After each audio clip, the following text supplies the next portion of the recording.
The Secret Life of Mia is in many ways the continuation of a project I started in 2011. At the time I was at the RSCMD in Glasgow, and every year there's a festival that's run by the Arches called On The Verge. Funnily enough, the same name as this festival.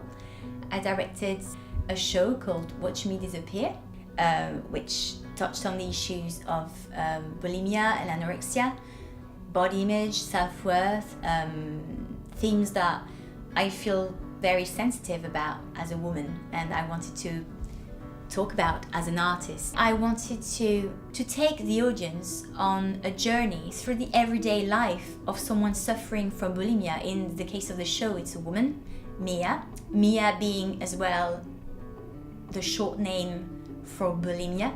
The audience is taken through different locations, which are key locations for someone who's bulimic. The flat is a very important location because it's where the mask can finally fall, where she can be herself because she's on her own. The soundscape is very important.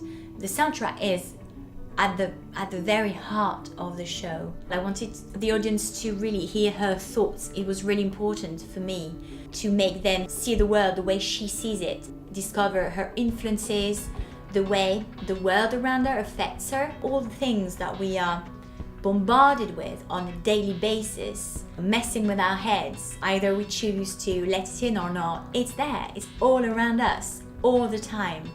And it's slowly creeping into our brains and into our subconscious. The MP3 players were a way to achieve that. I had heard of a few shows using them, and I thought it might be a great way to achieve that intimacy with the audience.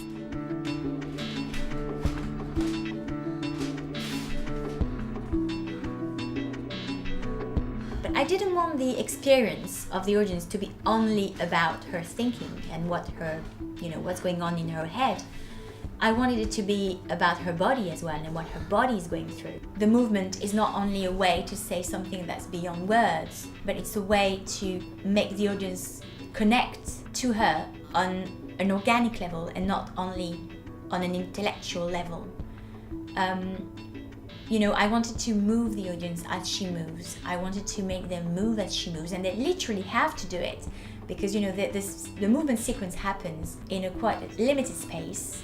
And they do have to move and to get out of her way. It's there to show that kind of vicious cycle she's in, that she's trapped in, and that she can't get out of. The violence and the abuse she puts her body through on a daily basis. Site-specific theatre, street theatre, are always very challenging.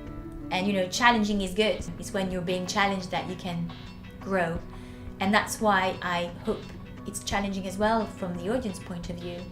I hope that when they get out of Mia's flat and they walk in the streets, when they read a magazine, when they hear an advert on TV or on the radio, I hope it makes them question things a bit more. I hope it makes them understand a bit more what's at stake. That's what the show is all about.